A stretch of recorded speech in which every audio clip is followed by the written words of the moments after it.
Hi,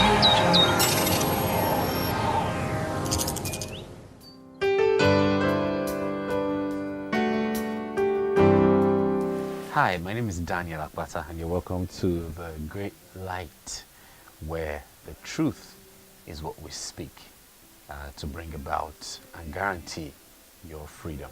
Because it is said that, and you shall know the truth, and the truth will make you free.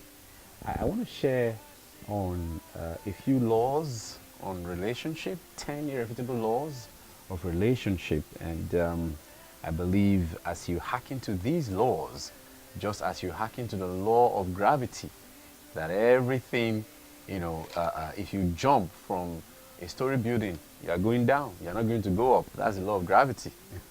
And you know that if you jump, you break your leg. All right, so you advise yourself not to jump.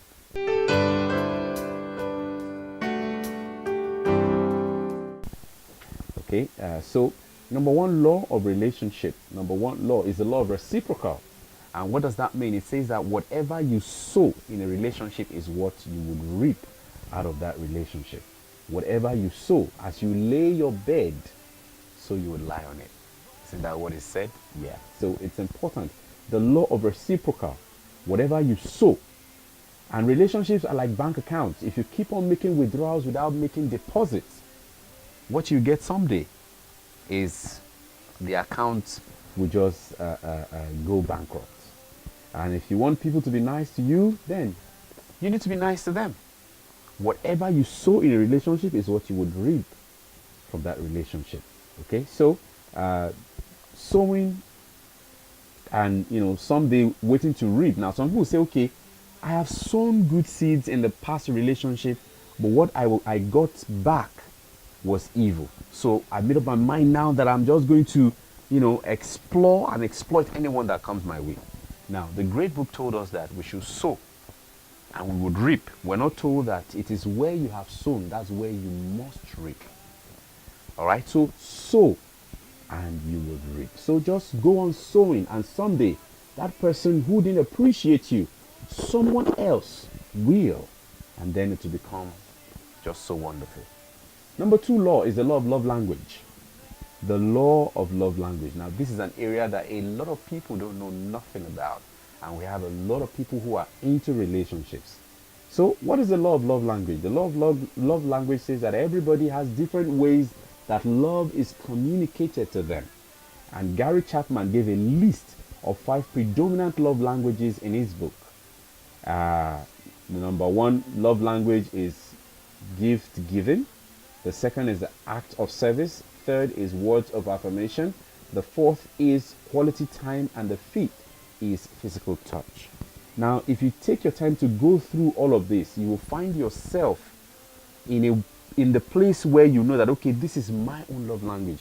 I enjoy spending time with this person. So you're a quality time person. Or I enjoy words being said to me that makes me feel good about myself. You are a words of affirmation person.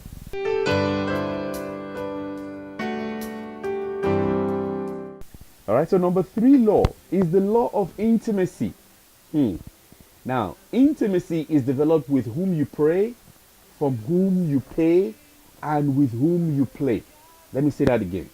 Intimacy is developed with whom you pray, for whom you pay, and with whom you play. Someone has defined intimacy to be into me, see. Into me, see. All right? That is a situation wherein you can afford to remove your mask. A lot of people they get married to a certain person, and then when they now move into the person's house and they now start living together, they now see a totally different person. Yes, because that's where he has taken off or she has taken off her mask and his mask, and that is the person that you're not going to be stuck with. So that's what the law of intimacy is all about. Intimacy is developed with whom you pray, for whom you pray, and for whom you play. Indeed, a family that prays together stays together. And intimacy is also developed with whom you play. Time spent together enhances intimacy. You don't want intimacy with a fellow, then don't spend time with him, because as you play, you will create a bond. Now, finally, if you pay for me, especially, all of them ladies who they love to hang out, they love to go out, and then they say, can you take me out? Can you take me out? And then the guy does not hesitate, takes you out, buys you food. He knows what he's doing. He's investing. He's investing. And someday, he's going to call for his investment. Oh, yeah. So if you don't want to create a bond with that person, you should not allow that person to begin to pay something for you, because the moment that happens, you are actually already creating a bond together. Okay? So this is where we'll be stopping for now on The Great Light, where the truth is paramount. My name is Daniel AKPATA, also known as the only true blunt crazy love doctor, relationship and marriage coach. See you at the other side. Bye for now.